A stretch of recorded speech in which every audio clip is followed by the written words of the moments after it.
Bien, mesdames, messieurs, si je suis ici devant vous ce soir, enfin cet après-midi plutôt, c'est parce que je pense que pour cette élection, il y a des enjeux cruciaux pour l'université. Si on regarde l'université de l'extérieur, son image, son rayonnement, depuis quelques années, se détériore. Si on la regarde de l'intérieur, on voit qu'on a un fonctionnement de plus en plus complexe, difficulté de comprendre toutes sortes de procédures et d'organes qui se multiplient dans l'université. Ici, je m'adresse plus directement au personnel scientifique, et tout cela, évidemment, a un impact direct sur le personnel scientifique. Si l'université fait moins de recherches, ça veut dire moins de personnel scientifique. Si elle rayonne moins, ça veut dire moins de possibilités pour son personnel. Alors, rentrons dans le vif du sujet. J'ai lu le livre vert du personnel scientifique, et un sujet qui apparaît, qui transparaît à travers tout le livre vert, c'est les questions de carrière. Alors, voici un diagramme qui explique peut-être de façon extrêmement synthétique quel est le problème. Et pourquoi ces questions de carrière font tant de débats. Parce que nous commençons avec des recrutements chaque année d'un nombre assez important de chercheurs qui rentrent, en général après leurs études de master, dans une carrière scientifique. Ils font un doctorat ou parfois font simplement quelques années de recherche sur un projet ou sur une convention. Et au bout de 4, 5, 6 ans, 5 en moyenne, ils obtiennent le doctorat. On a à peu près 270 docteurs chaque année qui sont diplômés.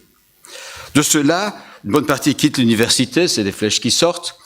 D'autres arrivent dans un statut, d'autres restent dans un statut que je vais qualifier de postdoc, donc qui se fait après le doctorat. Et puis, il y a cette étape difficile, extrêmement difficile, où la pyramide, qui n'est pas vraiment une pyramide parce qu'elle a des paliers, se resserre encore, et nous arrivons dans les postes définitifs ou ce que j'appelle à long terme. Parce que certains postes sont à long terme et ne sont pas définitifs, j'y reviendrai par la suite. Et là, le chemin devient extrêmement étroit et le nombre très limité. Alors, parlons d'abord des statuts temporaires. Le bas de la pyramide. Qu'est-ce qu'on peut faire pour améliorer les choses? Simplement, là, les choses fonctionnent raisonnablement bien, mais il y a un certain nombre de choses sur lesquelles il faut absolument travailler. Quand on engage un jeune chercheur, c'est pour faire de la recherche, mais aussi pour qu'il se forme. Donc il faut que la formation, le doctorat ou autre chose, parce que le doctorat n'est pas la seule formation possible, fasse partie de son parcours. Nos recrutements sont souvent faits de façon extrêmement disparate. On peut améliorer les choses, les organiser et les rendre plus transparents. Il faut surtout que quand on parle de durée, on soit dans le temporaire. Le temporaire, c'est temporaire. Je dis 6 à 10 ans grand maximum. Pas des choses qui se prolongent de façon temporaire. Et surtout, ne pas avoir d'ambiguïté par rapport à l'avenir.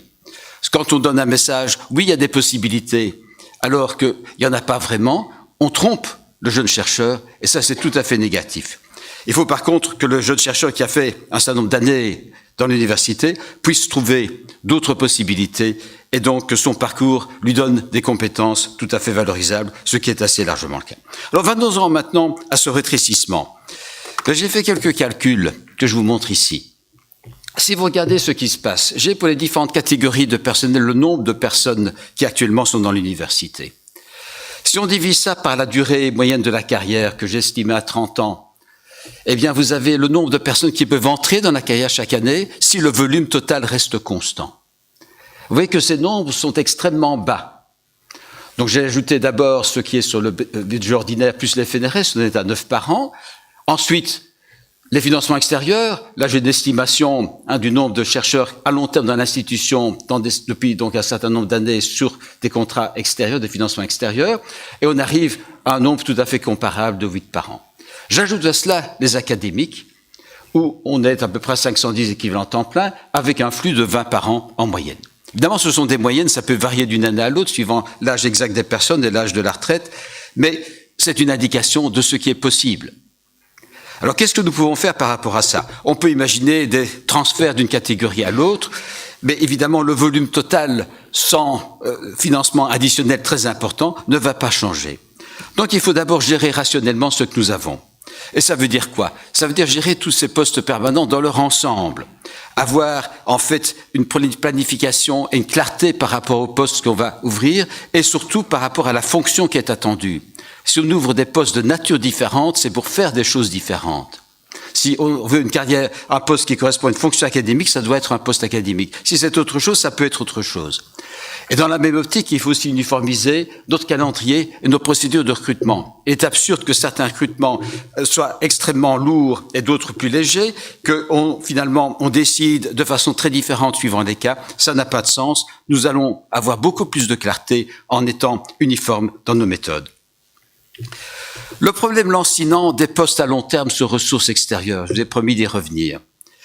Alors, qu'est-ce qu'il faut faire par rapport à ça? Il n'y a pas de miracle, il n'y a qu'un moyen de faire des choses. Et je vais essayer de faire des propositions tout à fait concrètes par rapport à cela. Première chose, il faut quand même gérer les choses correctement et dire quand quelqu'un est là depuis suffisamment longtemps, son contrat d'emploi doit être un CDI, contrat à durée indéterminée. Il n'y a aucune raison de faire autrement et ça ne protège nullement l'université d'avoir des CDD à répétition. Il faut bien sûr que les conditions de rémunération soient correctes et qu'il y ait une progression. Et il faut qu'il y ait aussi une retraite correcte assurée par une assurance groupe, ce qui est de plus en plus généralement le cas maintenant. La vraie question, c'est la question de la stabilité, une sorte de garantie de continuité. En fait, ce qu'on souhaite tous, c'est que la responsabilité soit globale au niveau de l'université, que la garantie soit globale. Seulement, il y a une tension entre cela et le fait que les décisions de conserver ou pas quelqu'un se fassent au niveau local, d'unité de recherche ou même d'entité plus petite. Donc, il faut changer la politique. Voici quelques propositions que je vais exposer brièvement dans les minutes qui me restent. On a une provision pour passif social. Quel terme négatif? On met de l'argent de côté pour pouvoir licencier les gens. Ce n'est pas notre perspective. En fait, cette provision pour passif social, il faut la voir autrement. Et j'appellerais ça plutôt un fonds de garantie. Alors, quelle est l'idée? L'idée, c'est que certains postes qui sont payés par des ressources extérieures puissent faire l'objet d'une garantie, une sorte d'assurance. Bien sûr, on ne peut pas assurer tout, donc il faudra être relativement sélectif au niveau de ce qui est assuré, mais au moins ça donnera un message clair par rapport aux personnes qui sont dans ces postes. La garantie sera quoi? C'est que la rémunération peut être assurée pendant une période, disons de 2 à 5 ans suivant l'ancienneté. À ce moment-là, inutile de donner des préavis à répétition. Quand un projet démarre, on donne déjà le préavis parce qu'on voit la fin du projet. Non, attendons que la situation, effectivement, se présente où il n'y a pas de moyens pour payer le chercheur. On entre à ce moment-là dans la garantie. Et on peut lui garantir son salaire pour un certain temps. Il y aura toujours des préavis si effectivement les financements s'arrêtent, mais on sera dans une autre optique que celle de préavis qui sont donnés à répétition et de façon continue quasi. Pour l'alimenter, des mécanismes similaires à ceux que nous avons actuellement pour la provision pour passif social, encore un peu affinés. Quelques mots pour terminer sur la place du personnel scientifique dans l'université. Bien, le personnel scientifique, il est nombreux. La catégorie la plus nombreuse de notre personnel, il joue un rôle important. Il faut que tout soit ça reconnu et qu'il puisse travailler dans de bonnes conditions. C'est les messages que je donne par rapport au travail du personnel scientifique. Il faut qu'il y ait un allègement des tâches. Il faut qu'ils aient la responsabilité par rapport à ce qu'ils assurent. Si quelqu'un gère un projet, il faut qu'officiellement, il ait la responsabilité de gérer le projet. Inutile de le mettre sous la coupe de quelqu'un d'autre. Il faut de la flexibilité dans ces activités. Les évaluations, on en parle beaucoup, mais quand il en faut, mais pas trop, et il faut surtout qu'elles soient constructives. Et finalement, n'oublions pas quelque chose qui est toujours extrêmement important, et sur lequel on travaille à l'heure actuelle, c'est que les lieux de travail, surtout dans beaucoup de sciences expérimentales, ne sont pas tout à fait adaptés, qu'il y a de réelles questions de sécurité, et je pense que pour le personnel scientifique, c'est absolument essentiel. Il est là sur le terrain, il doit travailler dans de bonnes conditions. Quelques conclusions. J'ai essayé surtout de vous présenter ici la façon dont nous travaillons dans l'équipe avec laquelle je me présente.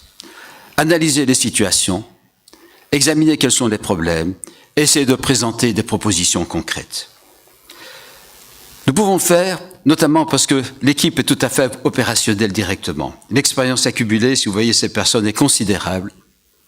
Chacun est déjà occupé des fonctions dans sa faculté ou même au niveau universitaire.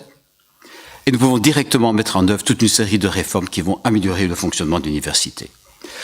Alors, qu'est-ce qu'il me reste à dire pour conclure? Votez.